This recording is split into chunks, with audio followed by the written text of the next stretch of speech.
D23. D23. D23. Apple D23. has the big D23. let's stand in front of the screen and talk about Apple. D23. Comic-Con has Hall H. Come find yourself at D23. But Disney has its own convention, folks. And this year it was called D23. Come be with your closest friends at D23. Where we learned the whole Come see the future of media. Everything Disney is up to in D23. It happened this week. Brett, we got to talk about it. Disney announced a whole slew of movies. Announced a whole slew of theme park stuff that you can go listen to. I'm sure the guys on Podcast The Ride are covering that. Listen to Podcast The Ride. You can get all the details about what's going on at the parks, I'm sure. But, Brett, here we're going to talk about what's going on with Disney at the movies. The movies. I mean, it's hard to separate the two because they did announce, one of the big announcements theme park-wise was Avatar World right here in Disneyland. Okay. Because Disneyland doesn't get a whole lot. Because, Disney World, they're always doing as I understand it, they just have unlimited acreage, and they just are building it to infinity. Cool. Disneyland, though, a little limited, but we are apparently getting Avatar World in Disneyland. Are you excited to go sail the breeze with the Na'vi? Of the folks that I trust when it comes to theme parks, something I don't know or care about. Right. People like Alex Ramsey, people like the Podcast The Ride guys, people like Matt Rogers, even from Las Culturistas. Oh, God bless. Is a big. All those folks love the Pandora rides and the Avatar stuff that's at Magic Kingdom. This has already been happening in Disney World. We're going to get it now in Disneyland. Okay, I'm excited. I'm excited. Brett, just in time for Avatar 3, maybe, it sounds like. I cannot stress enough how much, honestly, even you just mentioning it is putting me kind of on pins and needles. Yeah, I don't care about this. I want to talk about the movies. All right. So part of D23 was, it's like a little mini Comic-Con for all the Disney insiders, Disney fans, Disney nerds. We got to get an invite to this thing. It's in Anaheim. It's right down the corner. I would love to go. The corner from us. D23, invite us. We'll go.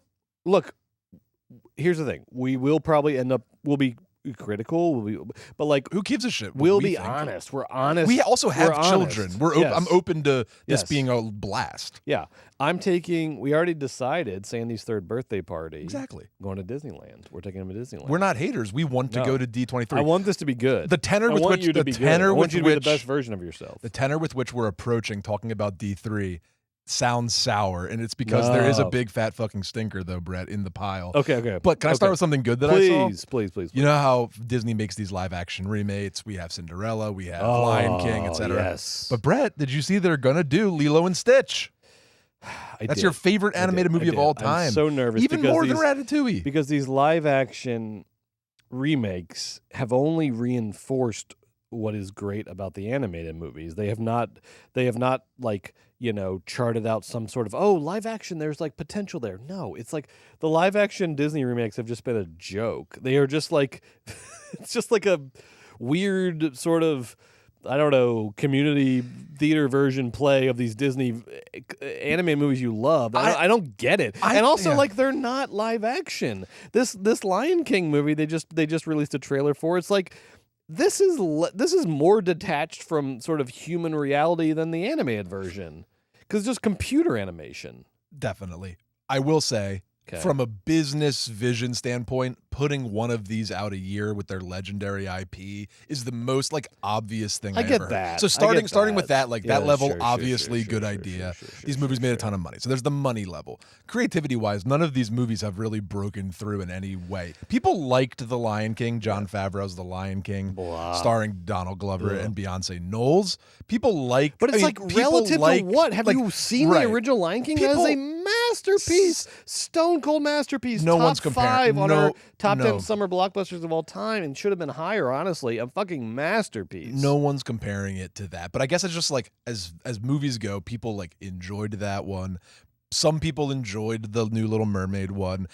If you're a fan when you were a kid, if you were a fan of when you were a kid of one of these movies, and you want to go see the live action update. It's not a crime against humanity. They come out, but they aren't really high art, and it looks like they're getting sloppier and sloppier. But they make so much money, though. I mean, that's why they're not going to stop making them. They make so much money. Because in my head, I'm like, just re-release Lion King. But then it's like, no, just fucking remake it. But the live action Lion King made so much fucking money. Idea. Oh my god! So now they're following up the big winner Lion King with Mufasa, which is the newest movie from director Barry Jenkins. So this is where Barry Jenkins has been. Where's Barry Jenkins been? Yes. He's been making Mufasa. Brett, this trailer came out. We watched the trailer. Like you just said, Lion King's a masterpiece. I can think of, like, no joke, 25 iconic images from the movie The Lion King. Yeah. And I can think of 25 absolutely stunning world-class compositions by Barry Jenkins. This movie has neither any sort of, like, there wasn't a single cool shot in it or a single cool, like, image or concept. It was like on these flat CGI planes, CGI lions wrestling and rolling around. Yes. I was so disappointed. Barry Jenkins, he's supposed to be one of our great directors. He's about to be outclassed by Jon Favreau. I don't understand. Yeah. It's what I was seeing in the new Planet of the Apes movie, where it's like we're getting to this point where it's like CGI layered on CGI, and that look is busted, man. That look is gross and not cinematic and not interesting, where it's just like CGI for, like, as we've talked about with movies like the 1999's The Mummy, etc. CGI works best in conjunction with practical effects. If you are just totally it's tough cashing out on practical effects and going CGI on CGI on CGI, like, and also like in like as a reboot of an animated movie, it's like, what, just do another animated movie. Right. But it's like, but the problem is, I think the CGI has become cheaper, and like practical effects remain expensive because they require human labor. Whereas, like, with CGI, they are leaning into AI hard. They're leaning into whatever sort of AI sort of engines they can lean into hard. Mm-hmm. Whereas, like, animation and definitely practical effects require you to pay human beings. And what we're seeing in the movie industry, like we're seeing across the economy, is the last thing people want to do right now is pay human beings to do something. That's the hardest thing to do and the most expensive thing to do. But it's the right thing to do, and it produces the best product. So for all of you leaning into this, like, CGI on top of CGI, give me a fucking break, man. This shit is busted. It's dumb. It looked bad. Brett, there was a bright spot out of D23 in regards to movies. Yes. I'm Here we go. an older I don't care about Moana, right? But I also have a heart and a child and a sister that loves Moana, and just like, obviously, like, Moana's good and like kids love it and like it's not bad, right? So the Moana's great. Moana's great. Whatever. Moana's great. I have so much trouble. My dad had when I was growing up. My dad would go to the movies together, but he would like drop me off at the movie I wanted to see, and then he would go see the movie he wanted to see, and we met up afterwards. I don't want to be that dad, but and he's always like, I don't like animated movies, and now here I am, a grumpy old man. Anyway, Moana 2 looks totally lovely and fun, and I hope that all the Moana heads have a great time. You know, like, no harm, no foul in the Moana 2 trailer, right, Brett? Like, whatever. Yeah, I mean, you're a little grumpy about it. It looks way better than the live action Mufasa trailer. It looks way better than the live action Snow White trailer, which just looks like they recut the Wicked trailer. You know, it's just like way too much CGI relative to human beings and practical effects. So it's just like blah. So the Moana 2 trailer stood out as the best thing that came out of D23. But I don't know. Compared to the first Moana, the trailer is just has that vibe of like sentimentality and self-congratulations and roteness, and and the first Moana is much closer to me to the Lilo and Stitch vibe. It doesn't get near that masterpiece, but it is closer in the sense of having a sense of humor, having a sort of goofiness and a silliness to it, whereas this trailer is like, okay, are you running for president or is this a movie? What the fuck are we doing here? No, I can't. As much as I don't necessarily want to see Moana 2, I also can't get mad at Moana 2 because I haven't seen it yet. It looks totally fine. It's the best thing that came out of D23. It's essentially none of my business. But I also want to push back on your Snow White assertion. Here we go. Let's talk Snow White. It didn't look as bad as Wicked. Wicked looks busted. 2, I don't know. I at least in the Snow White trailer, they had sort of reminded me of iconic elements of Snow White that I had forgotten and had reintroduced them to me in a slightly captivating fashion while introducing the movie's 2 stars. Does it look like fucking, amazing, like Conclave or something? No, it looks like the Snow White live action reboot, but I like Rachel Ziegler. She was amazing in West Side Story. She's obvious. I like how she's so hated and weird and bad at talking to people on the internet and stuff. Like, I love that you like that's that. nice. Like, I don't want these. I don't want. I know what polished sounds like. Give me some rough edges. She's like kind of hateable. And she's but not a great fun actor. hateable, not fun hateable. I kind of love her. Here are like two, like if I had like two actors that to me epitomize like anti-cinema. They're not cinematic. They aren't made for the movies. It would be Gal Gadot and Rachel Ziegler, and here they are together in a movie, protagonist, antagonist. That doesn't bode well for Snow White for me.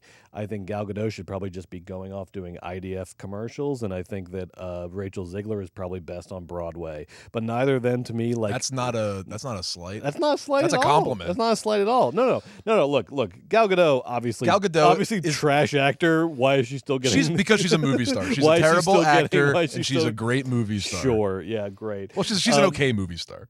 But like Ziegler, like honestly, no shade. Just like I don't know. Just like I think Ziegler is well suited to like headlining. I mean, there's our new.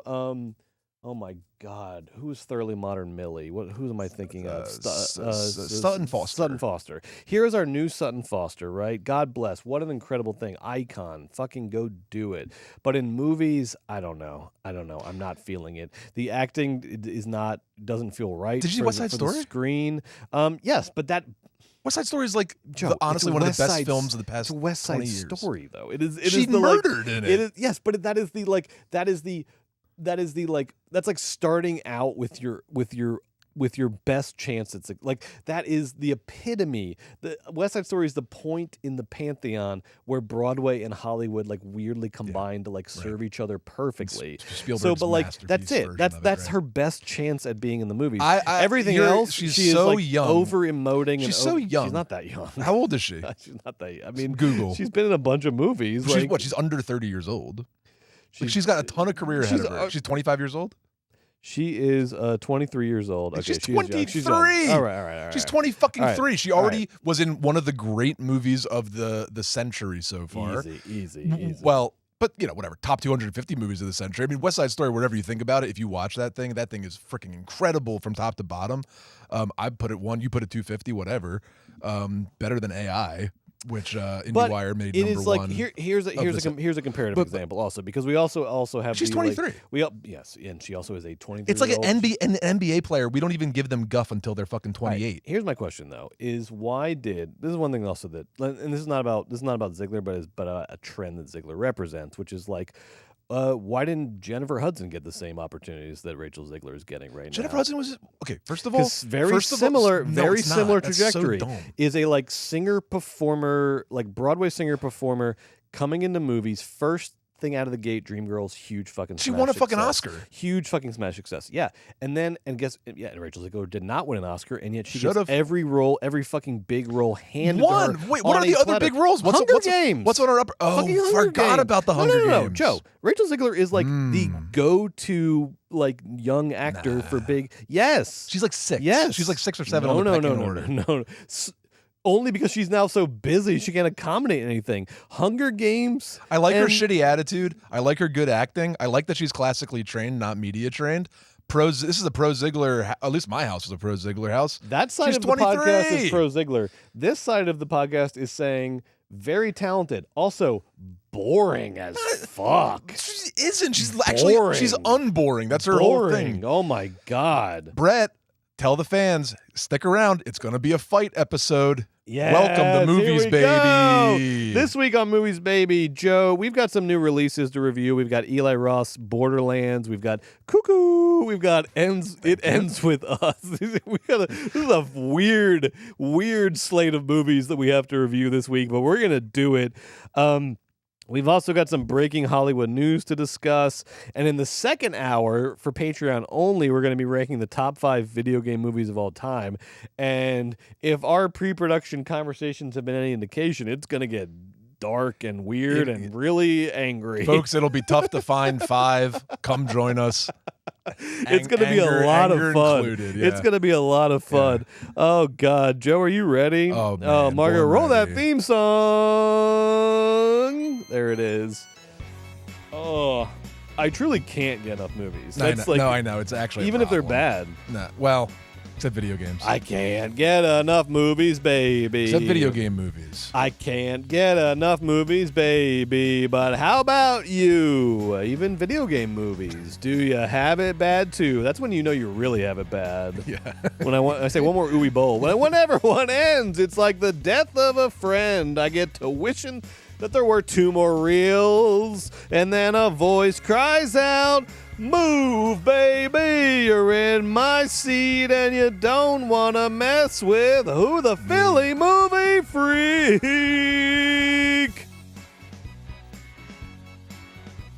I can't get enough movies, baby. Except the video game movies. I can't Give me all get you enough got. movies, baby. Yes, it's true. Ooh, I've got it bad too. He's got it bad. This week was bad. This week was bad for I watched Joe. 30.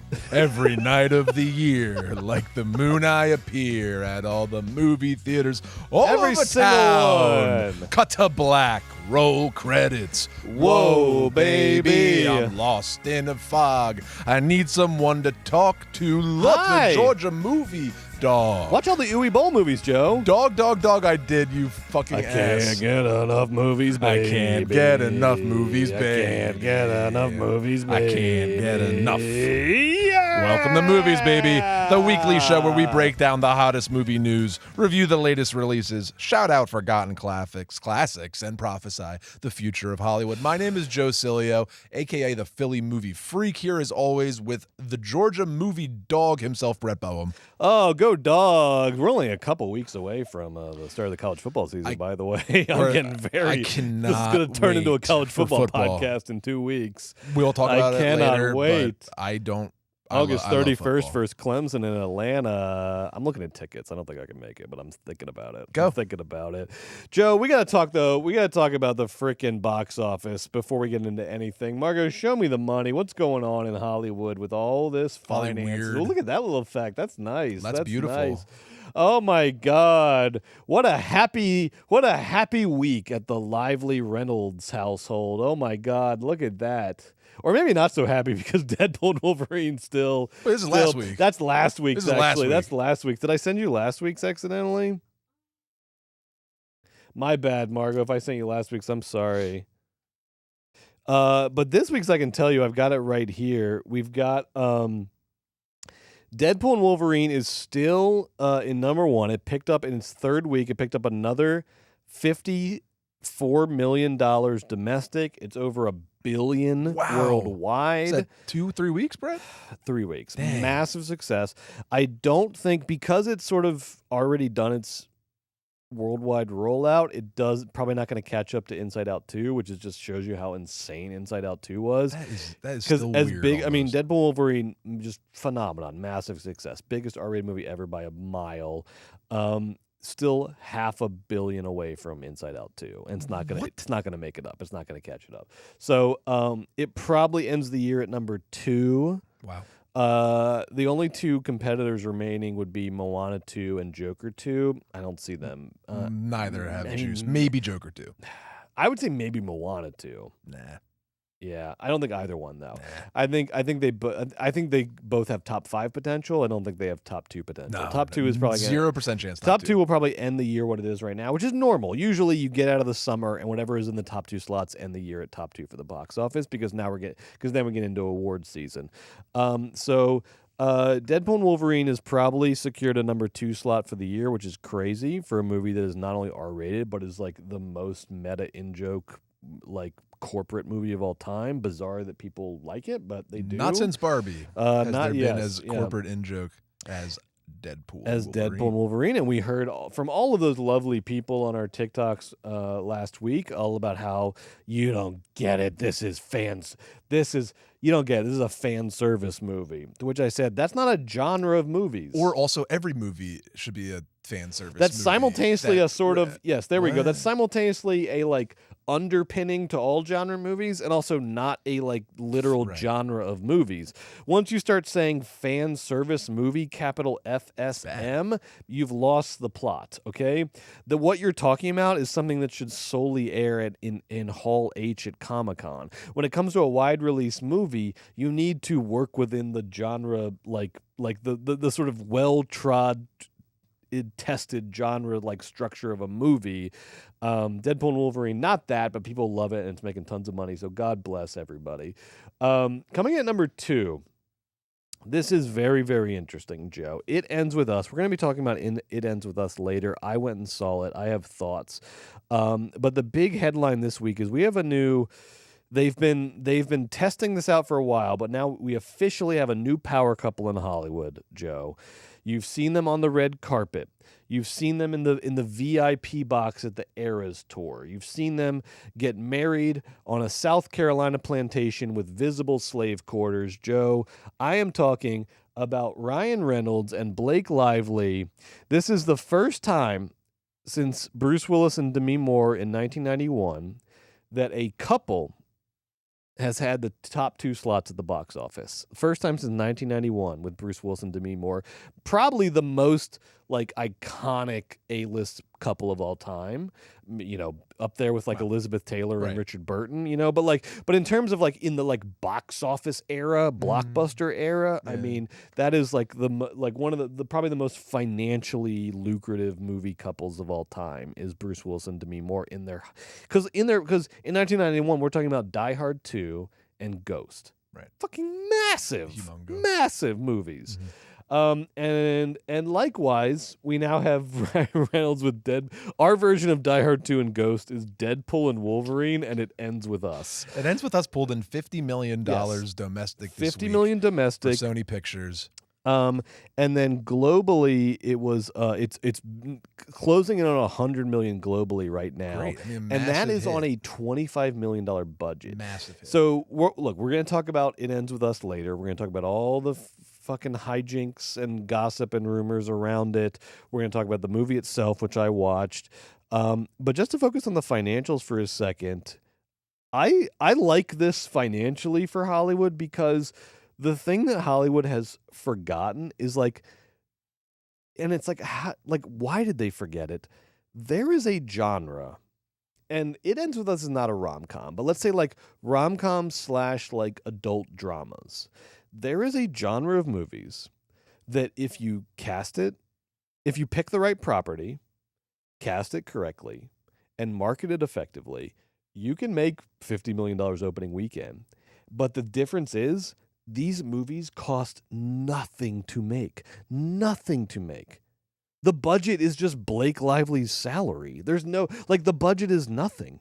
The budget was what did I say? 20 million? 25 million. 25 million, right? And it's already at 100 million worldwide. Like, why did Hollywood go away from the rom-coms and the adult dramas? They're like, you don't have to do CGI. Yep. Your cast can be like 4 or 5 people. It doesn't have to be ensemble. These movies are cheap as shit. They can be like 1 or 2 locations plus some like aerial shots of whatever dumb metropolis you're in, and you're done. And then if done effectively, you're fucking cooking. Do you think this is a return to these movies, maybe? Well, I think actually it is because, Colleen Hoover and her series of books, most famously is It Ends With Us, are humongous. Gigantic. These books are massive.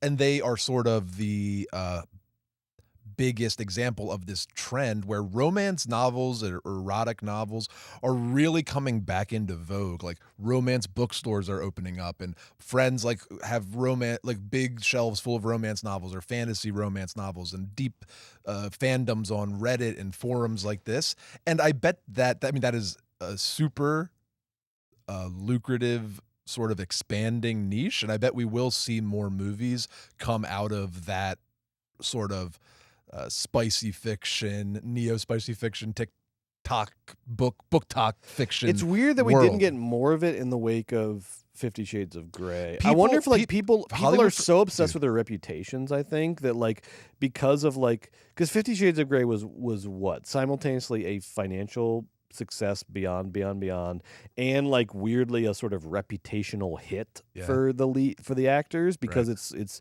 sort of corny and awkward and not, not hip. Mm. Is it people are so afraid to not be hip on Twitter that they don't do these movies anymore? No. I think it's because Hollywood executives consistently and traditionally undervalue female audiences as a value prospect. All right, especially with a major female demo. I'm sure there's tracking numbers where it's less women go to the movies than men because they make 17,000 movies directly towards male skewing audiences, and they make 30 directed towards women, and none with such a large women demographic as this expanding romance erotic sort of category in fiction and in movies. I bet it has something to do with that, Brett, where it's not 4-quadrant enough. But when you are able to attach Blake and you're able, and Colleen Hoover's book is as big as, it's not actually as big as Harry Potter, but it's a massive seller. The risk is mitigated and you can control costs and you hope for the high upside, and that's exactly what happened.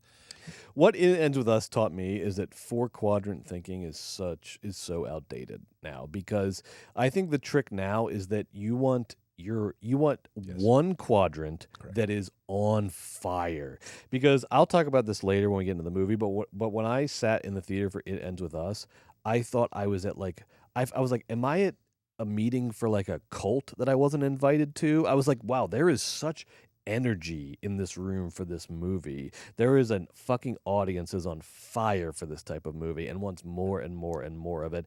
There was audible reactions to, because in back-to-back weeks, I've seen what? Deadpool versus Wolverine, I've seen Twisters, I've seen Borderlands. There was not a bigger in-audience reaction to a movie that It Ends With Us. People sighing, gasping, there is a. We'll talk about the movie itself, but man alive, there's an audience for these movies out there, and maybe this starts a whole new trend. And look, just financially speaking, God bless, because 100%, literally no CGI, couple aerial shots of Boston, plus all studio backlot interiors, and 4 to 5 people in the cast. You're rolling in dough. Yeah. Enjoy it. You're right to say that 4-quadrant thinking will be limited to the majors, as it already kind of is right now. But because in new media, with such a fractionalized media space where these sort of niche audiences create pockets and live in their own bubbles, if you can market to those active, engaged fans in a new media space, the power of a dedicated fan base is preposterous. And you're right to point out, we can see it right here in the dollar amount with the $50 million weekend for the Unbelievable. movie. Less good news for the other 2 big new releases of the week. Borderlands, this is a massive. I literally wonder if this is studio ending territory. This is massive failure for Borderlands. So Borderlands is the video game adaptation that has been in production hell forever. I mean, they were trying to make this thing starting back in 2015. They finally got a version of it into theaters directed by Eli Roth, even though it was not the version that he wanted to make, which we'll talk about later. And this was did not have, none of the major studios bit on this. So this ended up being a Lionsgate release, which is the biggest of what they call the mini majors, right? So you can't really call it indie. It's it's a major studio, but is not one of the 5 major studios. But Lionsgate is about to take a massive fucking hit here. Because this thing, I mean, this is bad. This is when we look back at What's the Damage? Cutthroat Island, Hudson Hawk, the movies that Heaven's Gate, the movies that ended studios. It was very similar. You think this is going to end Lionsgate? I think it. Wait, tell me. It's going to be a problem. Okay, so Borderlands cost, just production budget was about $120 million, and then marketing budget was not as crazy as, because it's not a major studio, but you're probably looking at $150 million budget. This movie made 8.5 opening weekend. Worldwide, it made 15.5. Okay, it's not like worldwide like swooped in and saved it. This thing made 15.5 worldwide on a probably what is $150 million budget. This is a problem. This is a problem for Lionsgate. This is the kind of thing. And look, we live in a new world financially where there's all sorts of hijinks you can play. Not like this. If this was 20, 30 years ago, we would be hearing that Lionsgate either went bankrupt or got bought tomorrow. This is the kind of thing where I'm like, keep an eye on Lionsgate. I mean, they've got enough.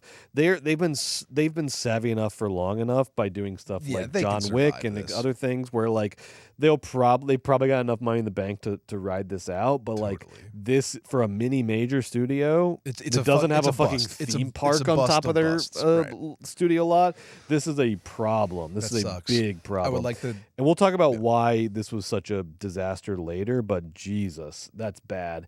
And then Cuckoo, I mean, we've talked about how big a year it's been for Neon and how well Neon has been doing with movies like Immaculate and, of course, Longlegs.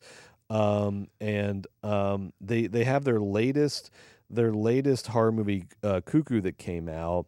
And it is, I would say, like, I mean, Neon is so smart. The budget for this movie is $7 million. No, this is a great opening weekend. It's $7 million budget. It only grossed $3 million, and it pales in comparison to the $22 million wow of Longlegs that just recently came out. But Neon is still smiling. But this opened similarly to Immaculate, which was their biggest movie ever until Longlegs came along. A little less, yeah. Immaculate was like 6-7, but it's like a comparable-ish. Yes. You know. I think what the takeaway is that like, this will probably end up being Neon's like worst release of the year, and this is totally they're gonna make this is $10 million totally like admirable for an indie studio. So Neon continues to crush. If this is their bottom, they are in good shape. If this is their bottom, they're in good shape. Good for Neon. We love you. Keep fighting the fight. Yes, because look, they only spent $7 million on it. They've already made $3 million. Domestic opening weekend. It's fine. It's done. It's fine. It's like done. I mean, if you look at like. I have to imagine they're a little, because I thought the trailer was very good, and it has like a very hot star in it, Hunter Schafer, also a hot like sort of like cult Comic-Con-y guy, and Dan Stevens doing his horror phase. You're gonna tell us later, about how effective that was. But these are commodities, not nothing. And the trailer was interesting. I have to imagine they're like a little disappointed, particularly off of the run they're coming off of, but only relative to how successful they've been this year. Two things. Because per screen is not great. It only opened on 1,500 screens. But per screen is lower than Trap in its second weekend. Yeah, okay. So I have to imagine they're a little disappointed, but only because the bar has been raised. Because the bar has been raised. Yeah. This will make its money back. But I guess you're right, Brett. It's not the end of the world, but it's not what it could have been. I feel like Longlegs had a lot more marketing, but that is just hearsay. That's just pure me guessing. I have no idea. It did. Didn't because it feel that way? was a cleaner movie to market. Right. I mean, you'll tell me. I did not see Cuckoo. You saw it. I got from the trailer. I was like, oh, they don't know what this movie is. Yeah. Well, that's fair. Yes. We'll talk. I can't wait to talk about it. Because the trailer was just like, it's chaos. Come have fun with us. I thought that was kind of like effective trailer. I mean, the Longlegs trailer was also, but I guess that's like serial killer. It has a Zodiac cipher. It has Nicolas Cage. Longlegs had so much easier. 3 horror tropes that it could really lean on. Cuckoo enjoys being difficult to pin down. All right, so we'll hear about how these movies actually are in our reviews coming up. But for now, let's hit some more movie news. Joe, I got some movie news to hit you with this week. Okay, so. Our little indie hearts were broken this week because 5 days before Todd Haynes' new movie was supposed to start filming, and this is coming off of May-December, which we named together unanimously named as the best movie of last year. I think it's one of the best movies of the last 10 years. Coming off of such a massive success of May-December, Todd Haynes was about to go into filming on his new movie starring Joaquin Phoenix, and then Joaquin Phoenix pulled out 5 days before it went into production. Apparently, his participation in the project was what the funding was based on, and so now the whole movie is kind of in disarray.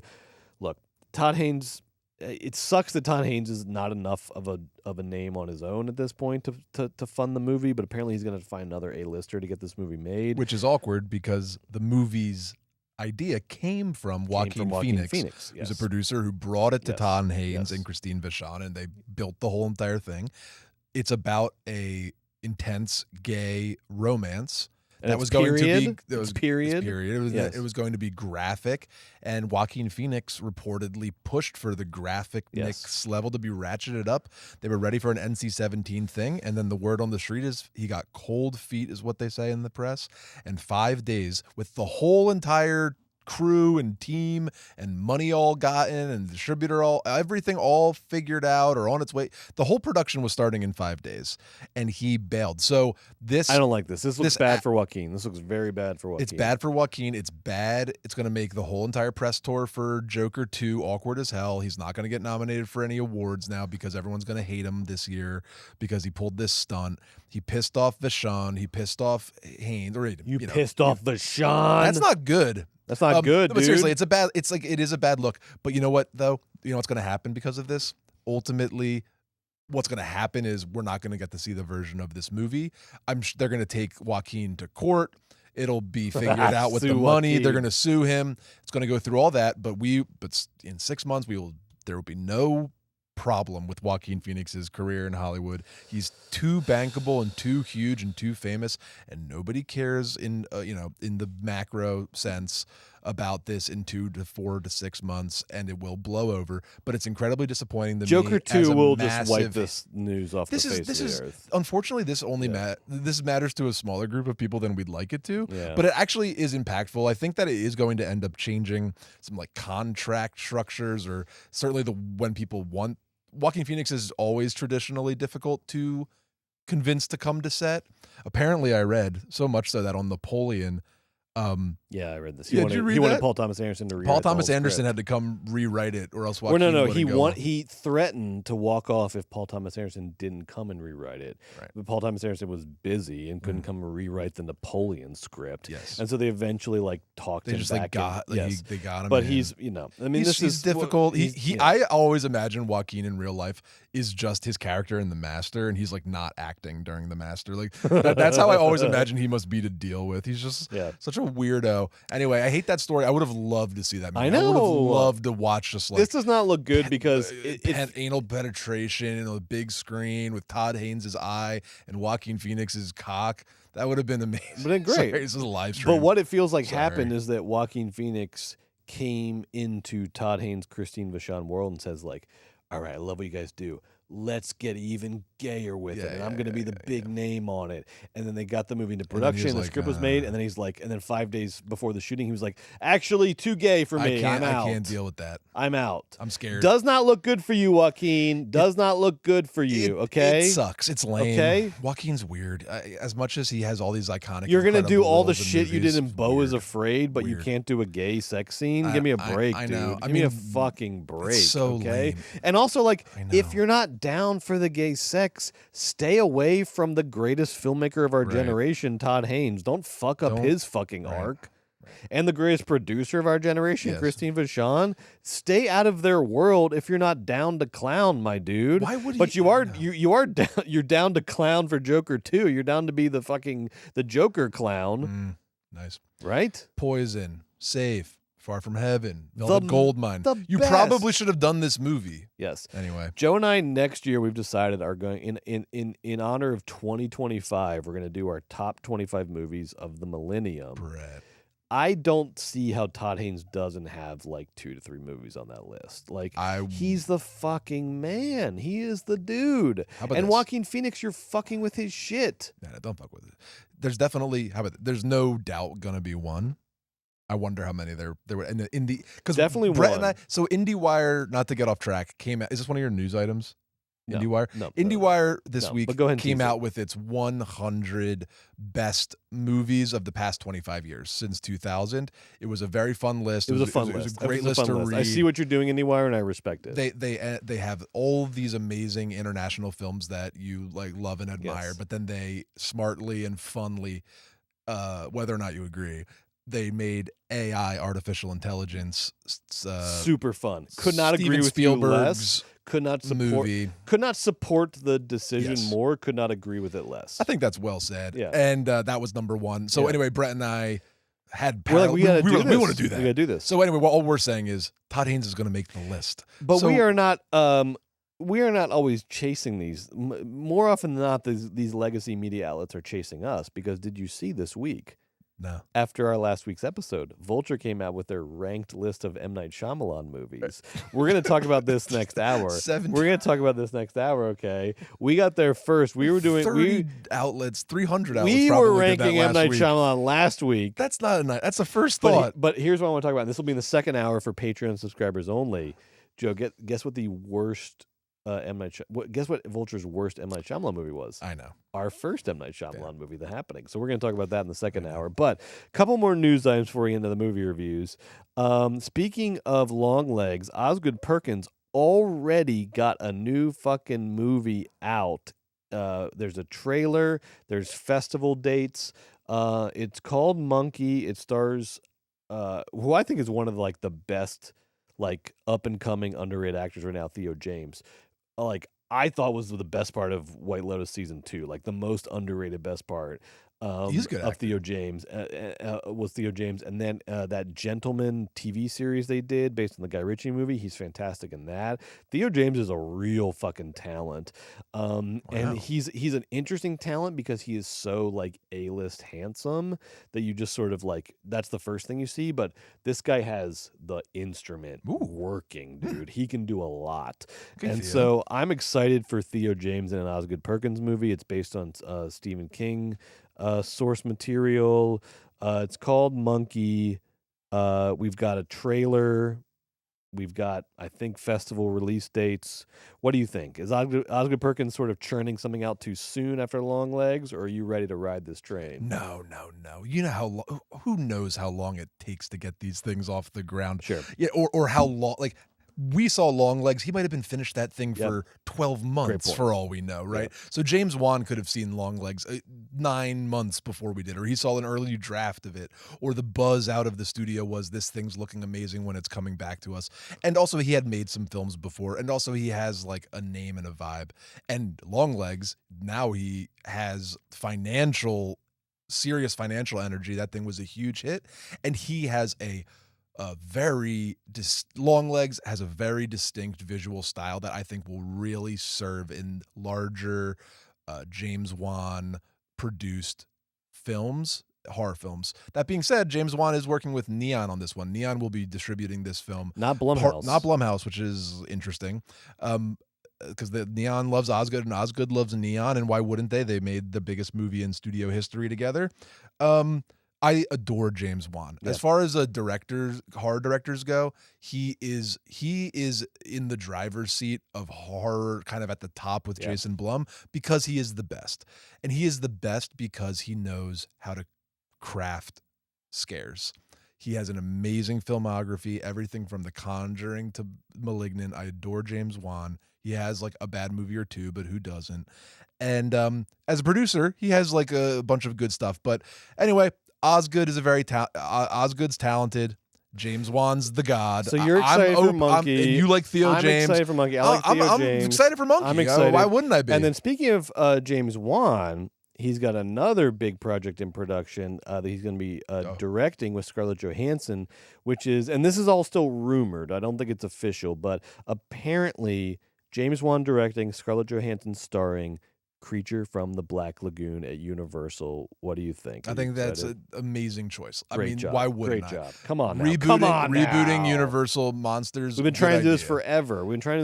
Actually having a great director do it, even better idea. James Wan gets sort of attitude from the horror community because he's not just a creative genius, he's also a financial genius. And once you start winning in Hollywood, people gotta hate you for whatever. Like Steven Spielberg, I hate that guy. He's fucking win, West Side Story, the best movies ever, blah, blah. James Wan's like that. It's okay, so he's really good at crafting franchise IP out of his movies. Like it's brilliant. I hate the Juan hate is so stupid. He's one of our greatest living horror directors, and he's gonna do Creature from the Black Lagoon. Come on now, and also, come on by the now. way, Scarlett Johansson, I think she's been in our lives for so long, and she has all this cultural weight and baggage and has been in 1 million movies. Like, you kind of forget she's a great actress. Like, what if the fucking Creature from the Black Lagoon is awesome, you know? Yeah. I mean, if we get sort of under the skin you know, era sort of Scarlett Johansson, so many wonderful performances she pulls out of her Don't forget. She's awesome. She's got the chops in the right context. Great. And this sounds like it's going to be the right context. I can't wait for their Creature from the Black Lagoon. Hopefully it gets made. A couple more the Aquaman director going back underwater. Come on. Couple more movies in production that we're excited about or are already been released.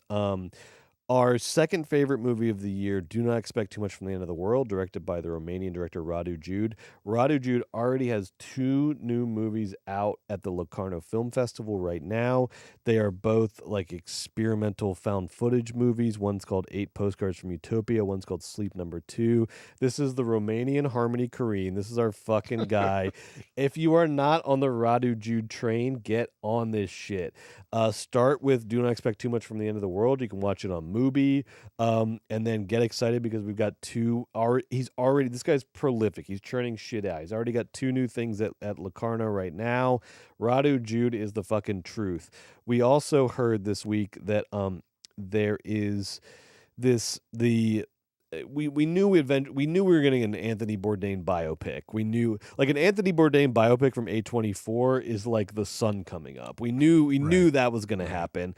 What we found out this week is some casting and some directing choices, which both of which I think are really exciting. Apparently, this kid Dominic Sessa from The Holdovers, this kid who was literally just like the best kid in his theater class at his private school who got cast in The Holdovers is now portraying Anthony Bourdain in an A24 biopic. So God bless. I mean, the look is there, the vibe is there. I think this kid can pull off Anthony Bourdain. And then directing, but I'm more excited about the director because they've got Matt Johnson, who was the director and co-star of Blackberry, one of my favorite movies of last year. He plays in the movie. He plays what's his face? I didn't see Blackberry. But the Canadian guy, Jay Baruchel. Thank you. Oh. He plays Jay Baruchel's like sidekick in the movie. He directed the movie. He's just this like fun, wacky Canadian auteur, and he did great stuff with Blackberry. That's one of like, we were all exhausted by the startup movie genre, Silicon Valley startup movie genre. He totally reinvented it with Blackberry. It was like gritty and low budge and fun and gross and not like weirdly fetishizing of Silicon Valley. Blackberry is so good. I can't wait to see what this guy does with this Bourdain biopic and Dominic Sessa in the lead. I'm excited for this movie. I'm excited for what we're seeing here. Sounds like a bunch of great elements. I have this thing where just like, can we let the dead be dead for at least? Yeah. I have like a 10-year biopic rule. Sure. Just I have like 5 years is fine, but like really it should be 10 years. Or you can do the living wake like Oliver Stone does when you W Nixon. Right. Or they have to be alive and be reviled. They're alive. Yeah. There has to be like an immediacy because they're destroying the world. Sure. Or you have to you have to give them 20 years. I like them grave. being alive because A, you're being political, and B, it's too soon to make you don't have like a fully formed opinion on this person's life yet because it's in the middle of it. But I hate Bourdain barely died. And he also just died. And also, what's the story we got to rush to tell? Like, The Bear did well on FX, and now we have to rush Kitchen Confidential into production. Like, I get it financially, of course. And Dominic's a great choice, and Bourdain is one of our most beloved, interesting people and guys or whatever. I'm not surprised you're making a Bourdain documentary. I'm not surprised it's coming out now. I'm not surprised all those things. I just.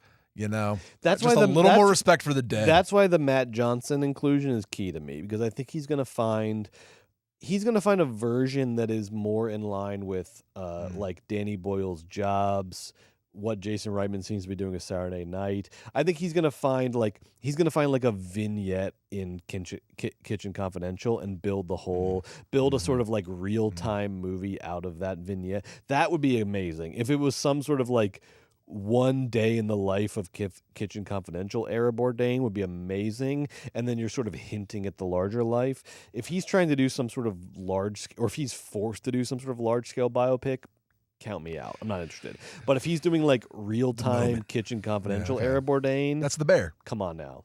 Well, that's what The Bear wishes. And that sounds fine. We'll see. We'll see what happens. Oh, also that we already made a Bourdain biopic. It's called Burnt. Okay. No, it's called Boiling Point. With our buddy from Snatch. Vinnie Jones? Boiling Point, not Vinnie Jones. Not Vinnie Jones, our guy Stephen Graham.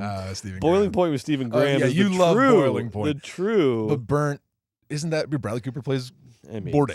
Sure. All right. Well, look, we'll all see Bourdain. Two more tiny news items, and then we're going to get into our new movie reviews. Number one, the new PTA movie. We've heard little snippets here and there.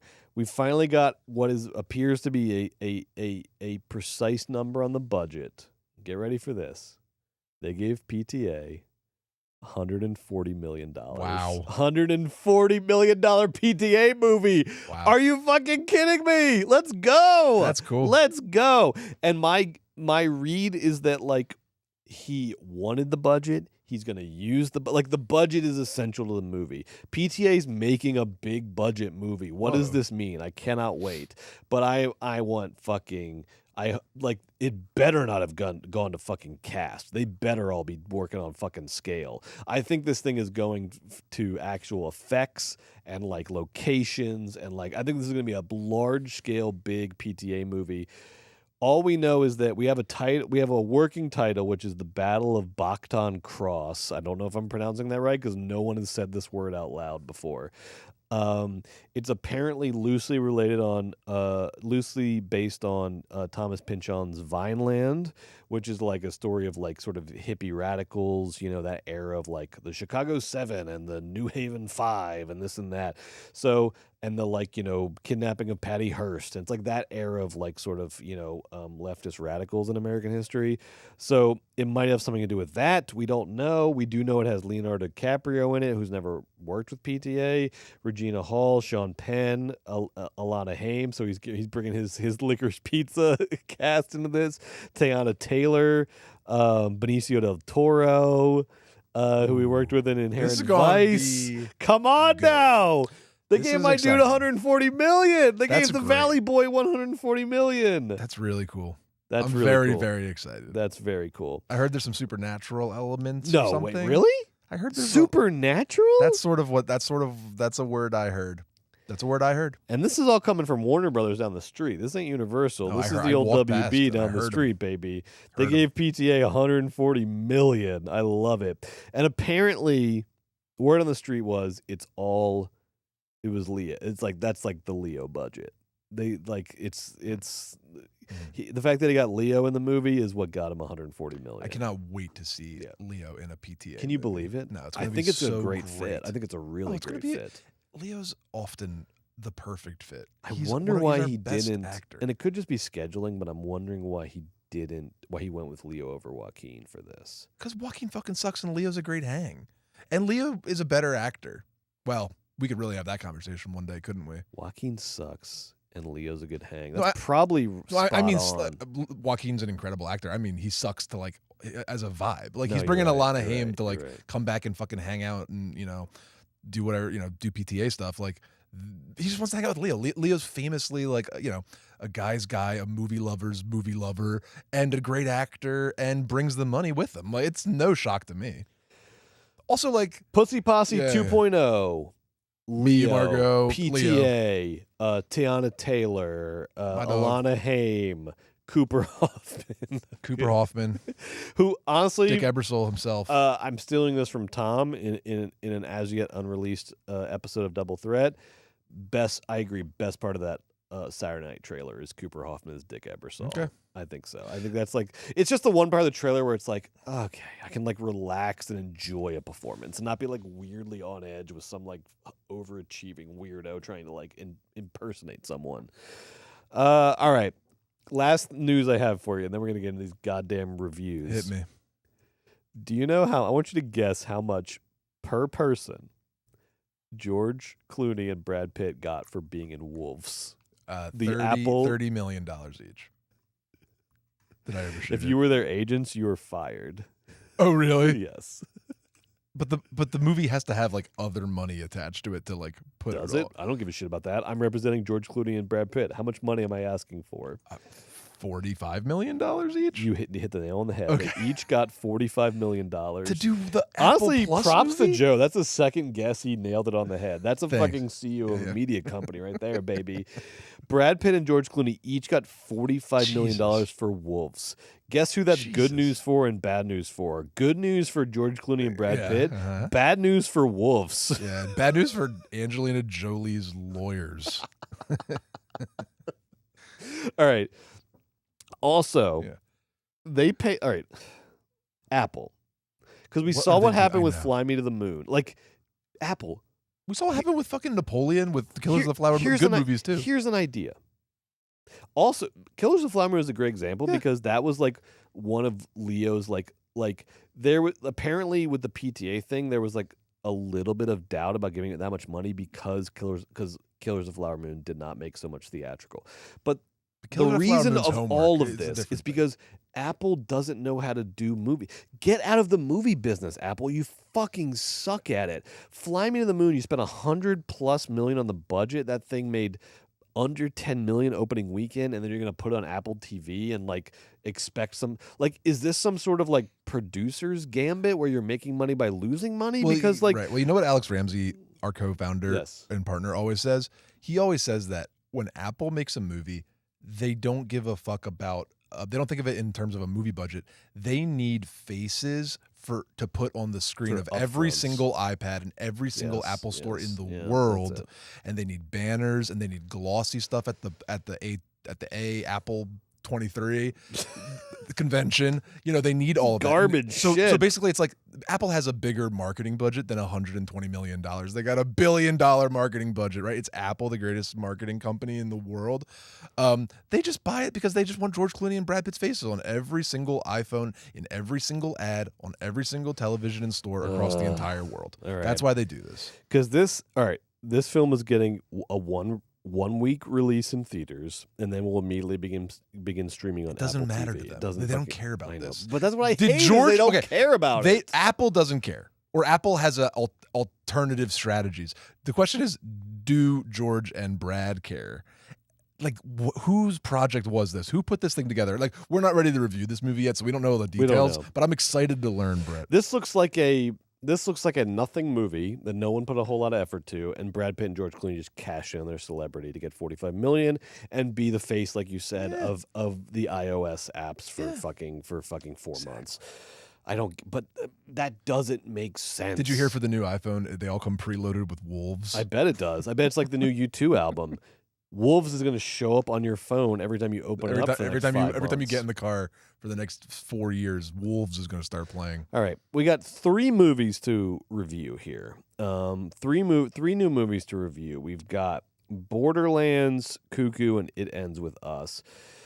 To start with Borderlands. Hit me. I want TikTok gold. Okay, so I saw Borderlands. You did not see Borderlands. I did not, Brett. And like, no shade, because no. You had to watch literally fucking 30 movies this week. Video game movies. You watched Cuckoo, etc. So it's going to be a little bit of tag teaming I'm this excited week to hear because about of Borderlands. all right. So here's the thing about Borderlands. I watched it. I played the video game. I watched the movie blind, and then I sort of caught up on the online discourse. So I'm going to go in sequence then. Video game is great. It's a lot of fun.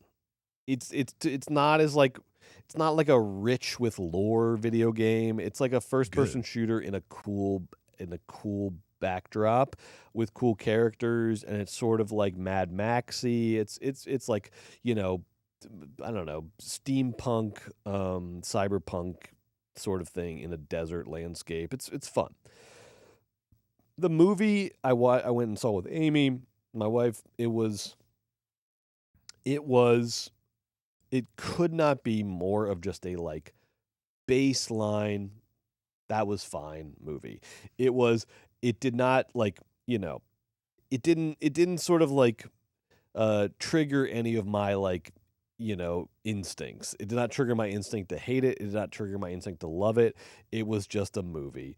It was fine.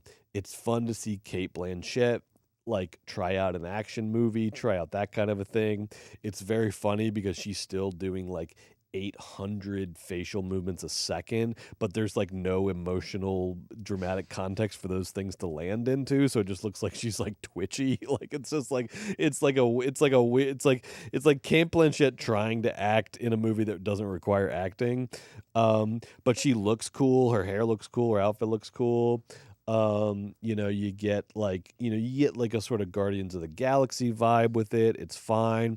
I had no problems with this movie. I also didn't like it that much. It's just sort of, if you're looking for like a little fun night out at the movies right now, and you've seen everything else, Borderlands is a decent option to try.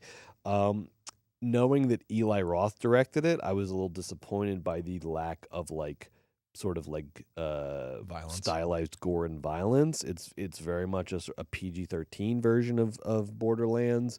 It's pretty tame in terms of the gore and violence. I mean, Kevin Hart could not be phoning this movie in more, but that's weird. He's not usually a phoner inner. He's usually a goer forwarder. You think so? That's his whole career, is phoning shit in. No, his whole career is just kind of meeting the material with enthusiasm and volume. I think his whole career is just like saying yes to everything, and so at a point that requires you to phone stuff in because you're too busy. It feels like he's like acting in his Borderlands scenes, like in the middle of having a Zoom call for his next movie. It's like it's that kind of a thing where it's like oh good, we got Kevin for 3 seconds, so let's shoot 2 scenes real quick. It is so. But it's also like not a movie where that registers. It doesn't matter that he's phoning it in because the whole movie is sort of lightly phoned in. Which one of the Borderlands cast of characters was the worst? Probably Kevin Hart. Okay. Yeah, probably Kevin Hart. Yeah. Just phoned it in. I would say the young girl was not great. Like her look is very cool and her vibe is very cool because they're just taking it straight from the Borderlands. Ariana Greenblatt is, but who has also been in, I don't know. Let's see. She was the kid in Barbie. That's where I know her from. Okay. She was the young kid in Barbie, and has been in some other stuff. You can see on her IMDb. She's just. This sucks. I don't know. Yeah. Look, I am it's Eli not Roth great, defender, but I was not. Look. That's the big hit. It's like I expected more from an Eli Roth movie. Mm-hmm. Apparently, there's a R-rated Eli Roth cut, but I think let's just assume that's like also mid. Right. It's just what happened here, Brett. Yes. So cashing. Does he pretend to like the video game a lot? Like, I think what happened is that they've been trying to make this movie since 2015. Okay. So that's always a bad sign. B, Eli Roth came in and I think because the video game is violent and fun. And so I think Eli Roth apparently came in and did an R-rated version that was full of like heads getting cut off and blood and like was true to the video game. And the production company, like we said, Touchstone said no. Lionsgate said no. We want we think PG-13 gives us a wider reach. So I think like there's probably a more interesting movie that Eli Roth made that got scrapped because Lionsgate got kind of scared and they tried to do the classic like middle of the road thing. Such a mistake, especially 2 weeks after Deadpool and Wolverine did the loud, rude R thing. And I guess because then when I went online, I saw like people are furious about this movie. It has like a 6% on Rotten Tomatoes. Ooh. All of the nerd blogs are furious about this movie. And I was trying to like understand the fury because I was like, it's not a movie for me that inspired fury. It just inspired a kind of like, okay, movie, saw a movie. But I think the fury is around the trying to sort of play to this imaginary wide audience where you're not playing to anybody, scrapping the Eli Roth R-rated cut, doing the softer, gentler cut. Going for 4 quadrant. Exactly. I think trying to play it safe and going broad is what people are mad about, particularly because you had Eli. Like, why hire Eli Roth if you're going to just go broad and sort of PG-13 with it? I think that's what people are mad about, and I understand that. But if you just like go without any context to the movie, you're just gonna be like, cool, fine, movie next. It's in because the movie that I saw in theaters, it's like it didn't seem to be like you know, you watch Deadpool and Wolverine, and you're like, what is fucking happening? It wasn't like that. It was like a movie. It's just straightforward. Just a fucking adventure, movie. It's just an adventure movie, comic book movie, video game movie. They saved the day. That's good. You know, Kate Blanchett looks cool. It's fine. You know, there's good bad guys, good heroes, blah blah blah. But I understand people's ire about, I think, around like the wasted potential of the movie is, I think, what people are so mad about and why they're rating it so low. So I would say if you've read the reviews, I think the reviews are misleading as to what the actual movie is, because I think the reviews are based on like the wasted potential of what the movie could be. So if you care about the Borderlands franchise and you're a big Eli Roth stan, you're probably going to be disappointed. If you just need to fucking get out of the house for 2 hours and watch a movie, here's a classic example. Our mother-in-law was in town this week, and so Amy and I had like this rare opportunity to go out together to see a movie. Yeah. And I was like, here's all the movies I have to see this week. Like, what do you want to see? I gave her It Ends With Us. Damn. I gave her Cuckoo. I gave her all the fucking, we can sit home and watch one of these video game movies. And she was like, no. And she's like, oh, Borderlands. Yeah, let's go see that. That's perfect. Really? Like, yeah. Because it's she like, likes a sci-fi kind of thing. She just wants a movie. Just want a movie. Movie. Go out to the movie. And that's what it is. So I think the hatred of it is misleading, because it's like the hatred is like a very vocal fan community not getting what they wanted and sort of like jamming the reviews, you know. If you have no expectations for Borderlands, you're gonna have a perfectly fine time in a movie. If you have big expectations for this, you're gonna be disappointed. That's the movie. All right. Well, I'll be reviewing this week Tillman Singer's new horror feature, Cuckoo, from Neon, starring Hunter Schafer as Gretchen and Dan Stevens as Herr Koenig. So the plot, the description goes, in the Bavarian Alps, grieving teenager Gretchen uncovers a horrifying conspiracy at a resort town where her family's new employer is involved in a sinister experiment. Okay. All right. So there's the little description of what's going on in this movie, Cuckoo. So this movie came out, we talked about Neon. It didn't launch as big as Longlegs. It didn't launch as big as that.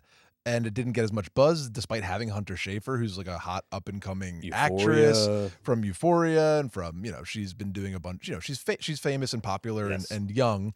Like, Sydney Sweeney was in Immaculate and really helped that movie go.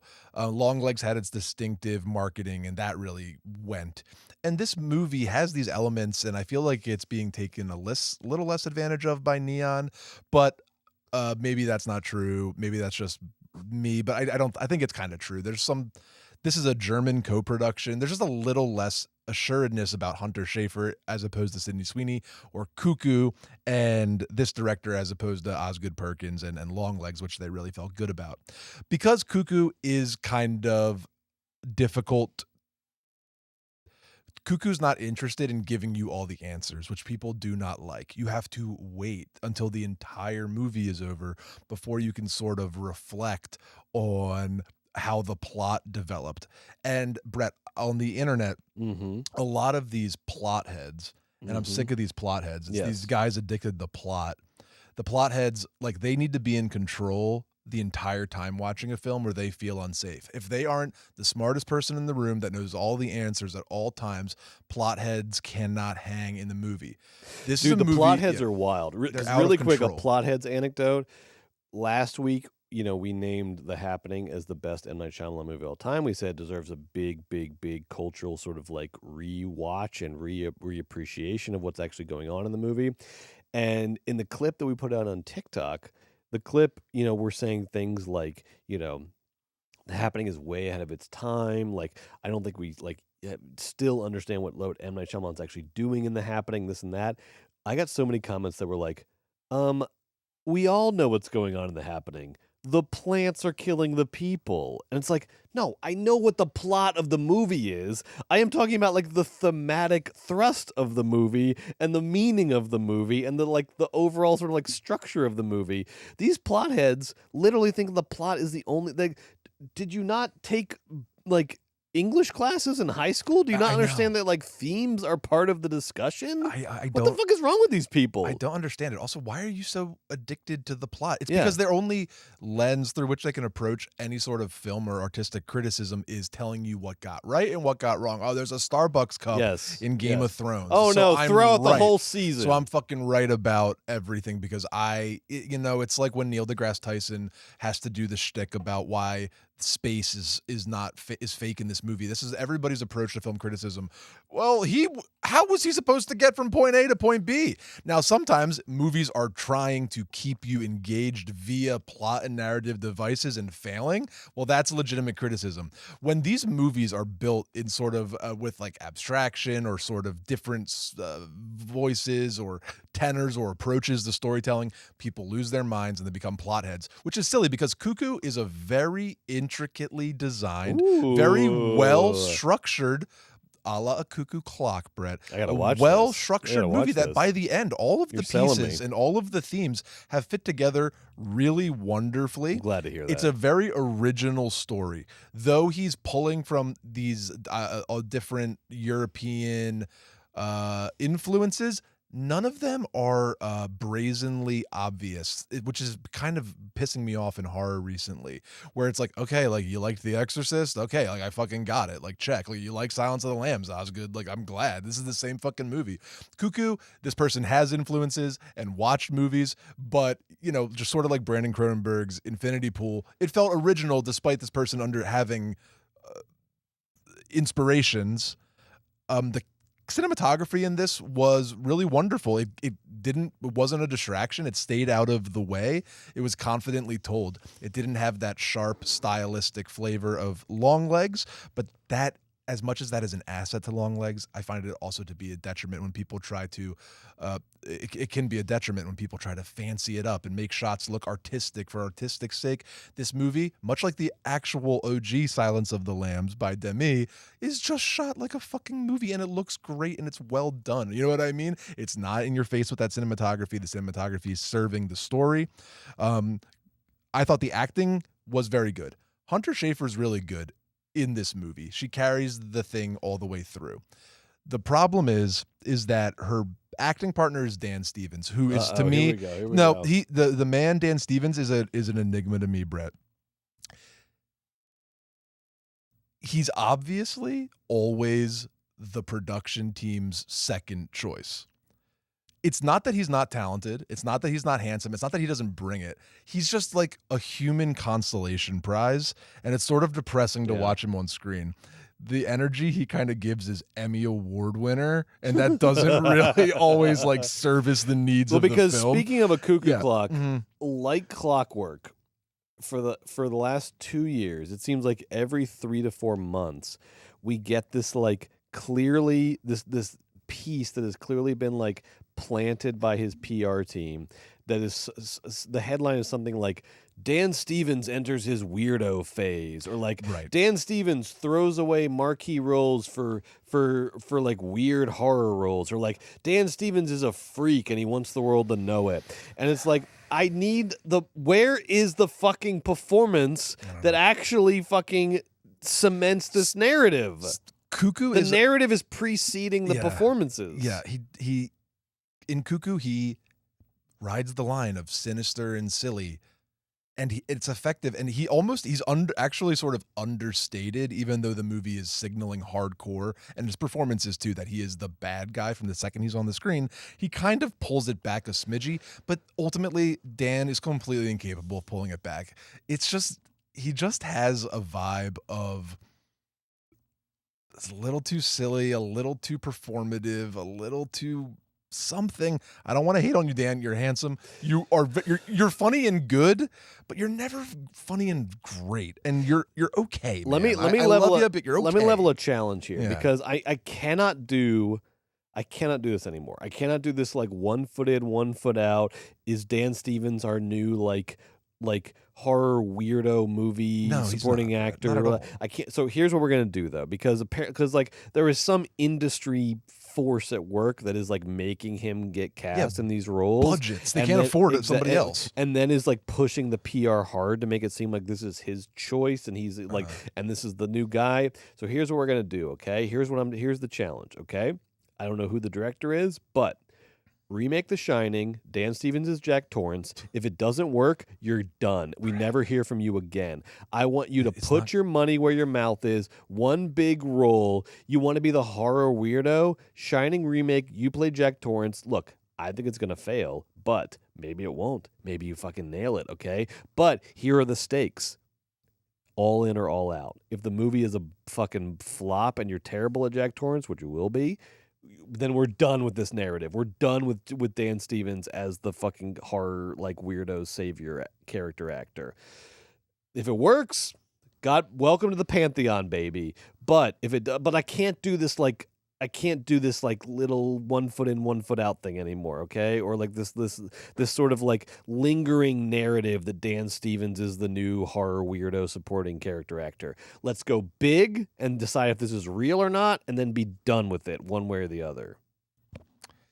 He's born to have a 6-week vanity run as Billy Flynn on Broadway.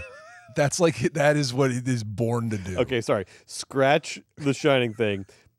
Sweeney Todd, like the latest version of Sweeney Todd. You do Sweeney Todd. You can play Pirelli. Then we decide if it works or not. Anyway, I was surprised. You don't even play Sweeney Todd. No, in Joe's version, you're not even Sweeney Todd. You're Pirelli.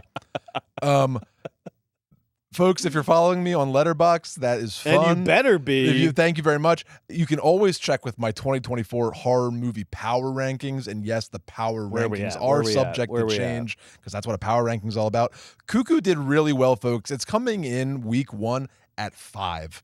Right over Longlegs, pushing Longlegs to 6. Whoa, above Longlegs. I liked Cuckoo a little tiny bit more than Longlegs. This is great to hear. Even though I think Longlegs is a smarter piece of work, Cuckoo is I like it a little bit more because it really was original. I really liked the performances. I thought the script was really good, and unlike Longlegs, I thought Longlegs, for as good as it was, fell apart in Act 3 after Nick. Well, I don't want to give it away, but whatever. It falls apart in Act 3. This is why Joe likes Cuckoo though, is we're not even getting any like remote Cuckoo spoilers. This is why we know that Joe actually likes Cuckoo. No, the spoilers come out of like a contempt for the movie is when you get spoilers. When you don't get any spoilers, it means it's a good movie. I think there's some frustrating parts of Cuckoo. I think that it hits sort of some roadblocks here and there, but overall it feels original. It's exciting. I liked Hunter Schafer's performance, and I really loved the art direction. I thought her costumer was going for iconic Hunter Schafer horror role, and I don't know who did it, but the costume designer nailed it. I loved the way Hunter Schafer was dressed throughout the film and the way her body unfortunately falls apart, and she just looks so funny and good. So there's some body horror vibes in this. Well, there's some Cronenbergian. I gotta watch it. I'm gonna watch this movie. The movie is. People don't like it because they're like, well, what's the point? Well, the point is a good story well told. What's the point? Fuck off. What's the point of your fucking pathetic life? To check your fucking Experian courts? Sorry.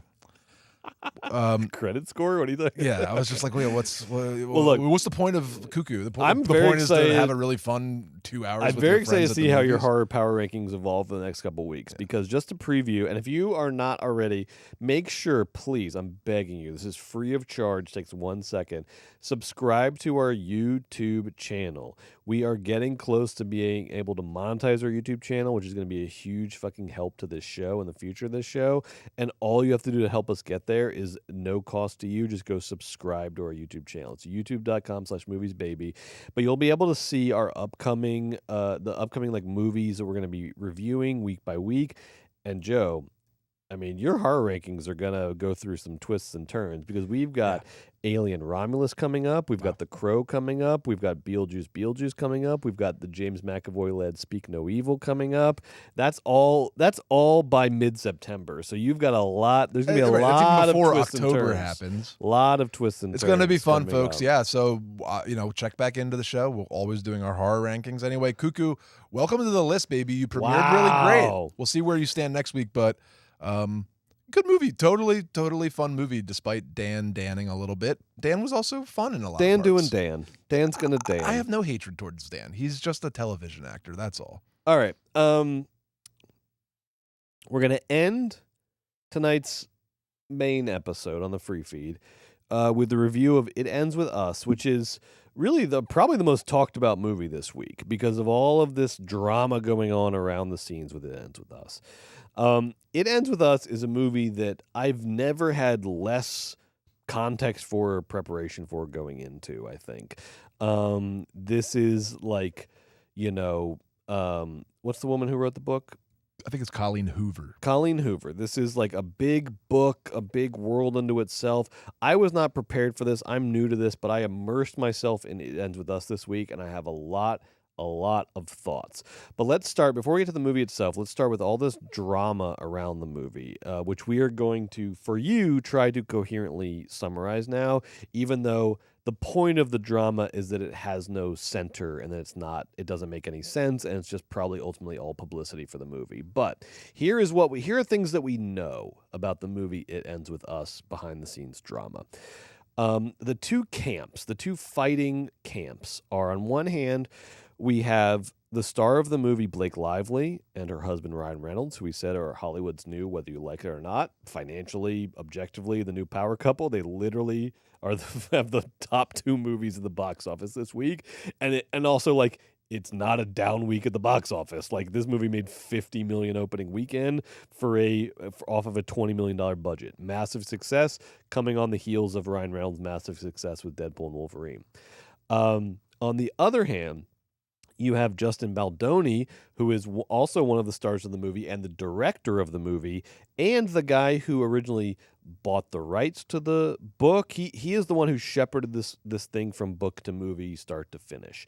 And you would think that, by all accounts, everybody should be getting along. The movie's doing great, blah, blah, blah. But for various reasons that were first sort of picked up on by fans, it seems like there was some sort of tension between the Blake Lively, Ryan Reynolds camp and the Justin Baldoni camp. And here is the evidence that there is some sort of tension, because neither of them have come out and have explicitly said any shit about the other, but there has been a lot of passive-aggressive things going on that people cannot ignore and that we cannot ignore. So here is what we know. Number one, at the premiere of the movie, they never like posed together or like came together, which is very bizarre for the star of the movie and the director of the movie to not like be together at the premiere of the movie. They were both physically there, and they very like conspicuously avoided each other.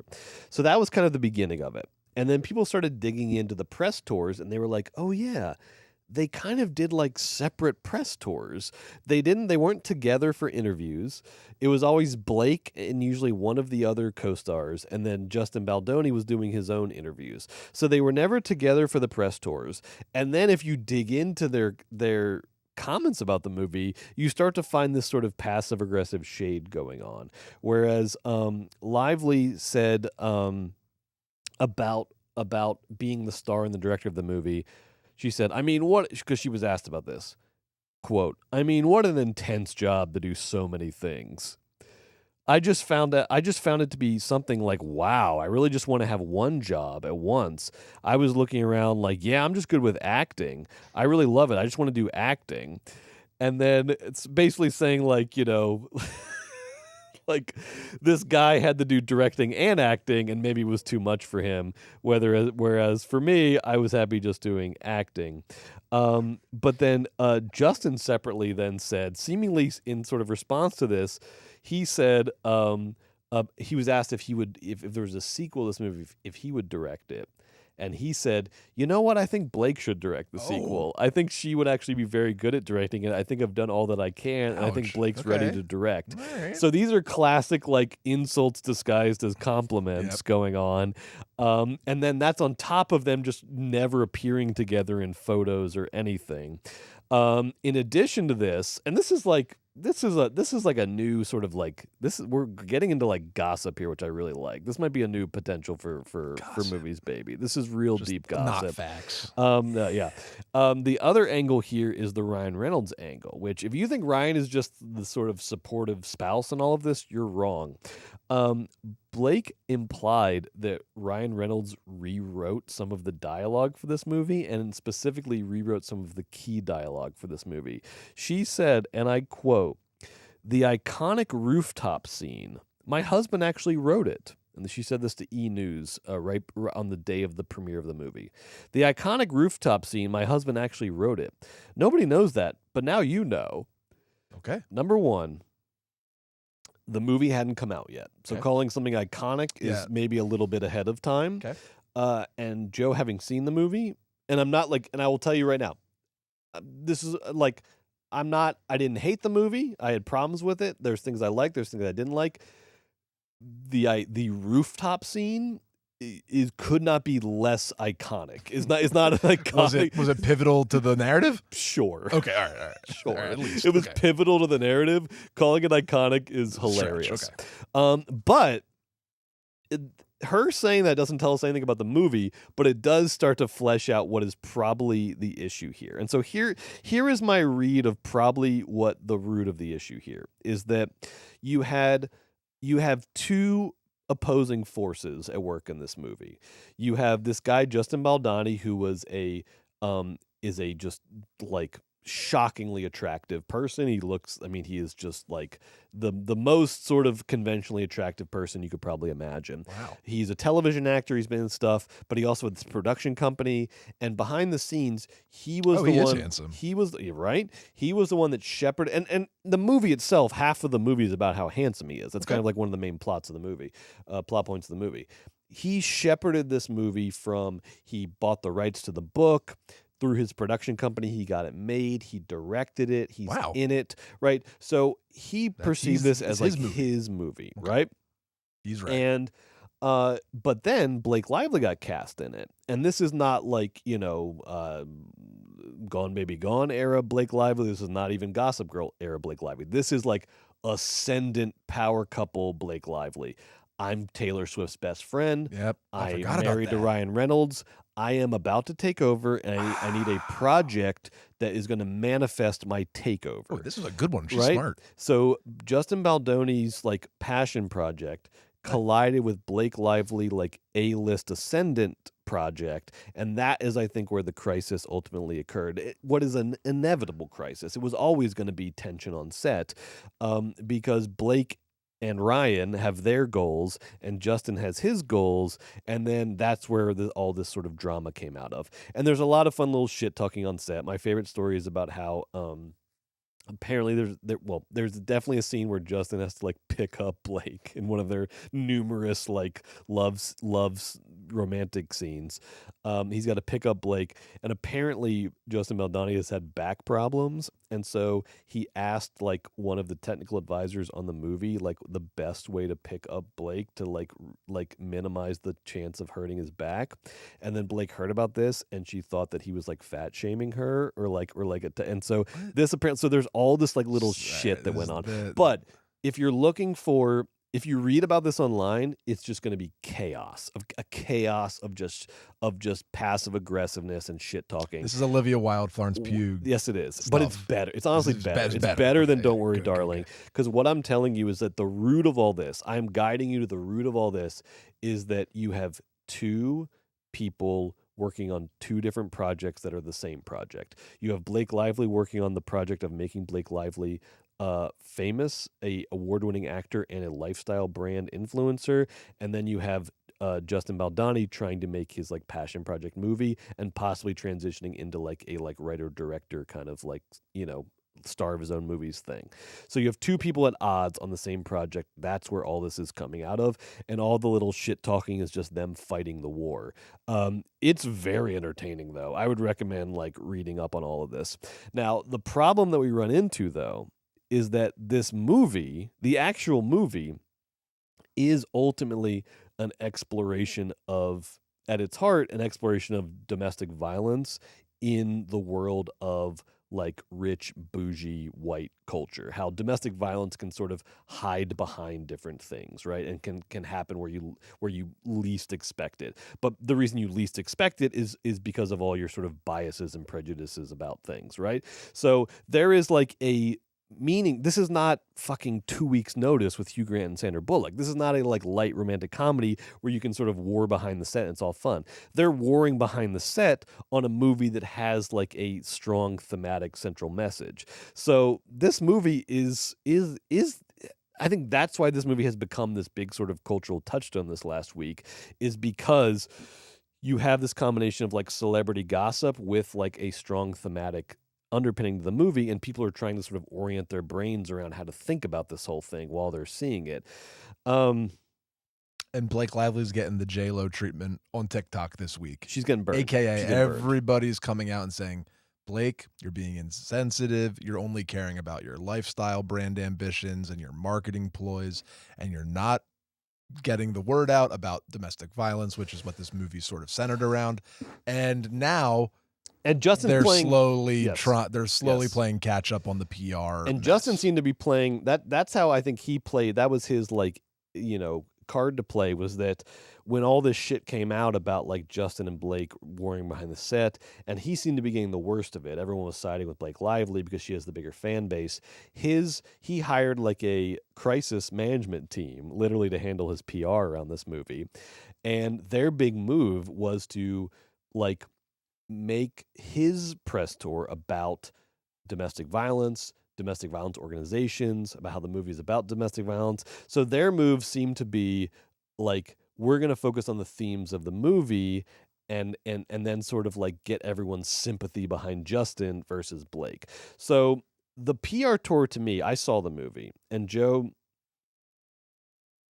I've never been... I felt like I was watching a movie like on another planet. Like I was not on planet Earth. Like I was like watching, and I look how I look, and I'm the age that I'm at. I'm as plugged into culture as anybody. I know all the fucking shit. All I do all day is fucking be online and watch movies and TV. I was not prepared for the like experience of watching this movie. I did not know what was happening at first. I thought I was, we talk about this like alternative Christian cinema that's developing. I felt like I was at like one of those movies where I was like, I'm like at someone else's cult meeting right now.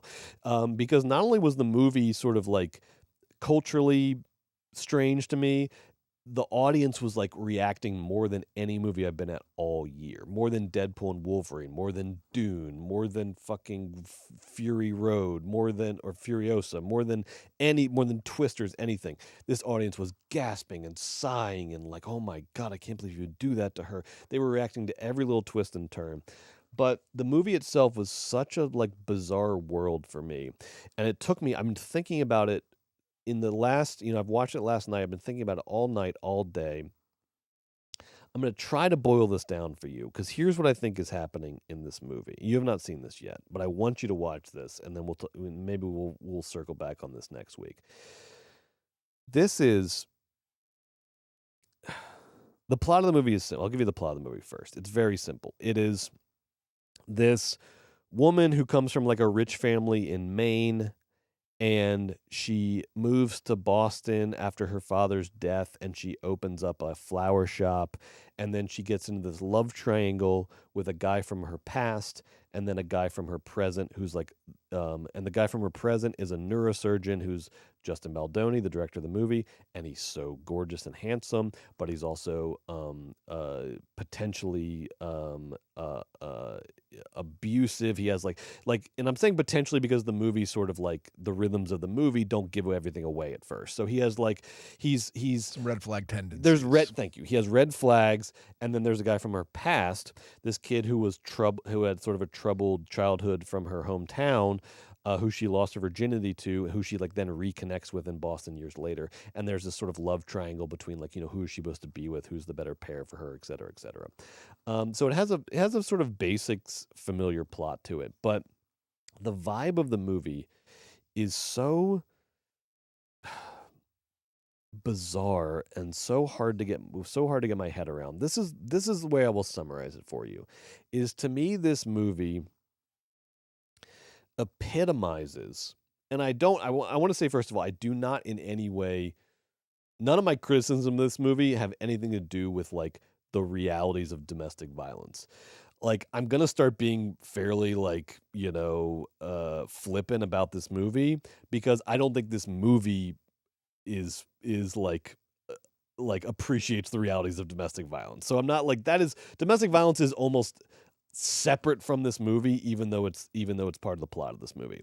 Because what this movie is ultimately doing to me is epitomizing and representing this white fantasy of being simultaneously privileged and victimized, of simultaneously enjoying all of the luxuries of white privilege, and we get the most. We're in Boston for this movie. It is the most gentrified boho chic version of Boston you've ever seen in your life. It is just flower shops and pop-up restaurants and trendy bars. It is and all of these handsome, good-looking people are wearing novelty onesies for fun while they watch Bruins games. They're going to there's a scene where Hassan Minhaj is hey, why don't we all get fucked up tonight? And then they just go to Lucky Strike bowling alley for 2 hours and then go home early. This is such a it is the movie version of gentrification. I don't know how else to put it. It's just it is. But then within this movie, and everyone is just unaccountably rich. The apartments are gorgeous. There's just no one has it's a neurosurgeon and she owns a flower shop, and I don't know where she got the money for it from, and it doesn't matter. And Hassan Minhaj is in tech, and that's how he pays for everything. But the money is just accepted. Let's just have all the characters be rich so that they can all so that we can sort of show off the the casual luxury of their lives. And then in the midst of all this, and there's product placement for Capital One credit cards and Lucky Strike bowling alley, and so in the midst of all of this, then they're trying to do a domestic violence plot, and so it's it just sort of plays as false. It's hard to take it seriously, and I actually think in isolation they do an interesting thing with domestic violence, where they try to, without giving anything away, they try to put you sort of in the point of view of someone who's being gaslit about domestic violence. So the revelation of how the domestic violence is working is sort of this process in the movie, and I actually think in isolation they do that well, but putting that in the context of this boho chic gentrified fucking rich kid trust fund fucking world, pumpkin spice latte, everything's great, fucking isn't Phoebe Bridgers great? They're all is the soundtrack is just this rich kid boho fucking bullshit thing, right?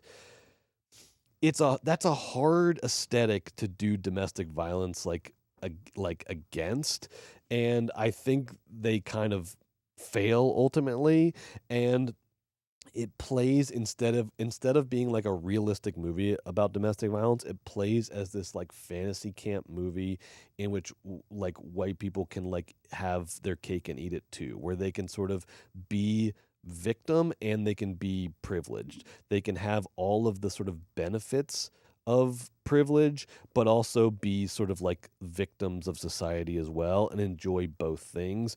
But there's ultimately sort of no cost. Like the guy who is the abuser in the movie, he gets like a talking to, but he has like no real consequences to his abuse. He doesn't suffer any real, like, he just gets to keep being a successful neurosurgeon. And now his hot wife is just his hot ex-wife. Like there's no but there's no real consequences to his actions. So it's a movie that I think like in a way, like the movie dramatizes, like the drama around the movie kind of represents what the problem of the movie is that it wants to be two things at once. It wants to be like a career maker for Blake Lively and Justin Baldoni, but they have different career aspirations. And so the movie is trying to be like a career maker for these two ascendant stars, but it is also realizes that like it's 2024, so we gotta have like an issue in here that we're like that we're serious about. And so it sort of like plays out this domestic violence thing in the midst of it, and it just all plays as like pretty false and artificial and hard to get on board with.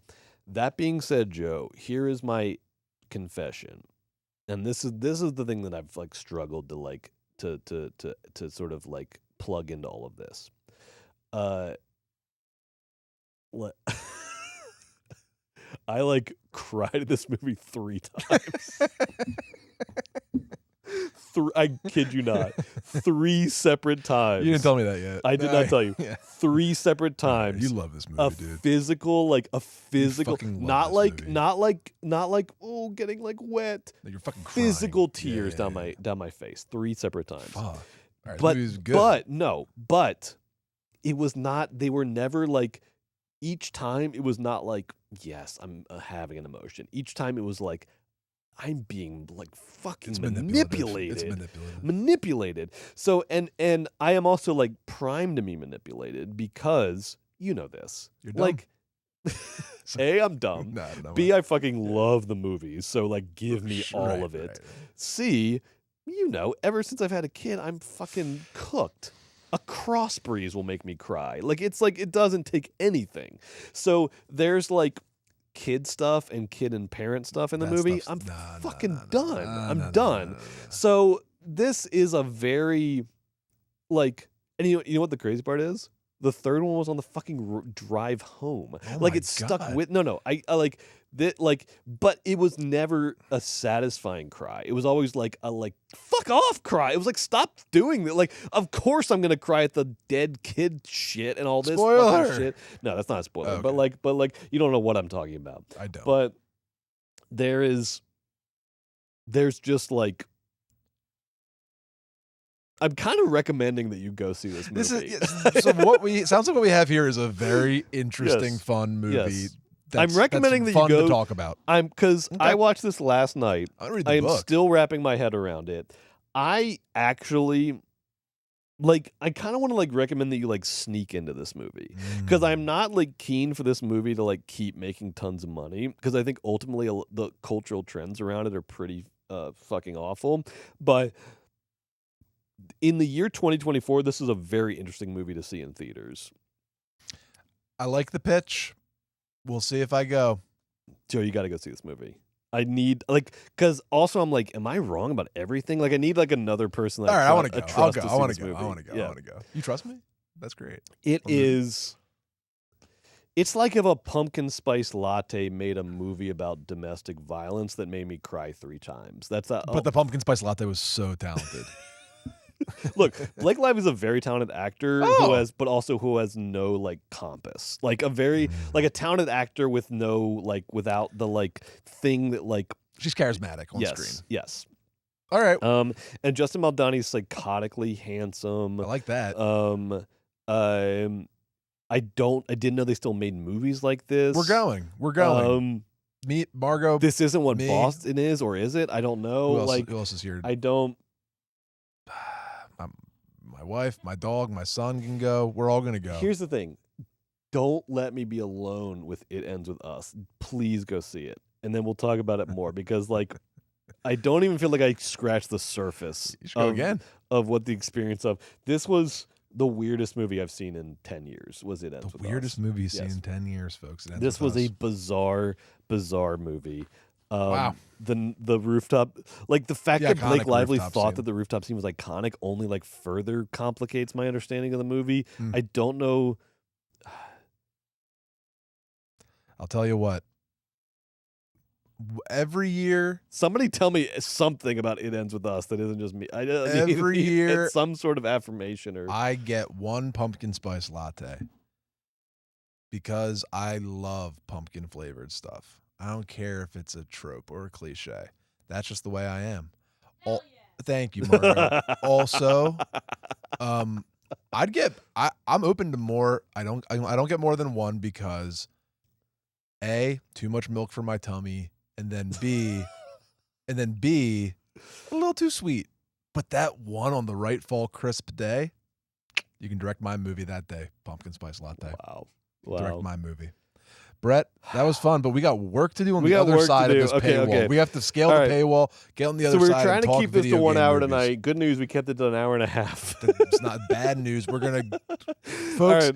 So we're going to be back after the break. All right. So here is what's going on. Okay. We're going to be back after the break next week. How are you? Is there any movie this year that you've been more excited for than Alien Romulus? Yes. There has been? I'm sorry, I said yes, but yeah, I mean, Megalopolis exists. Sure, Megalopolis. Sure. But I'm very excited for Alien Romulus. I wasn't, but then I got hyped because I remembered, oh, wait, I love Alien. Yes. I love Alien. And I love Fetty. And we're feeling, oh, yes. We have a great director. And I love Kaylee. A great franchise. You love your Kaylee Spanny. Let's go. I cannot wait for Alien Romulus. Next week, we're going to be talking Alien Romulus. We're also going to be ranking all the Alien movies. We're going to do a big Alien week. It's going to be a lot of fun. Make sure you join us for that. As I said before, please sign up for our YouTube and our Patreon. Here's what I'm going to say.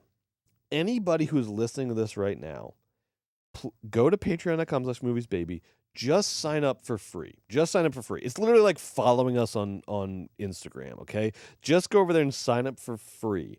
That helps us with our numbers on Patreon, and it just keeps you informed of all the cool stuff going on over there. So I'm not saying this week, I'm not going to say you have to give us any money, sign up for anything. Just go over to patreon.com/moviesbaby, sign up for free. Sign up. Then you're going to get to be part of the polls that we do over there. You're going to be alerted about all the bonus stuff we're doing over there, and you're just like part of the fucking crew, okay? Come on. And it does really help us if our numbers over there go up, even if it's free sign-ups. That helps us a lot. And then we do. This is long in the waiting, and it's totally my fault. We do have a new episode of Sarah Frelick's After Death VHS coming out. Thank goodness. It's really, really fucking good. The pics are as good as ever. The discourse is as good as ever. It's my fault this has not come out yet, but it's coming out very, very soon. We just have a lot of shit going on Movies Baby these days, but this is coming out very, very soon, and that's only on the Patreon. That's where you're going to get it, and that's where you're going to love it, and that's where the movie lovers exist, baby. And speaking of that, we're going to be back now after the break in about 5 to 10 minutes with our top 5 video game movies of all time. This is going to be a bloodbath. We're going to be talking Street Fighter, Mortal Kombat, Resident I'm going to be Evil. So aggressive. We're going to have a whole so pithy. We're going to have a whole Bull reckoning that you're going to want to stay tuned for. This is a big. We watched 30 to 40 video game movies this week. You best be listening to us behind the paywall. After show week on Movies Baby, and it's only going to have it on the Patreon. So go sign up there, and we'll be back with you in 10 minutes. Can't wait to see you then. See you there. Bye.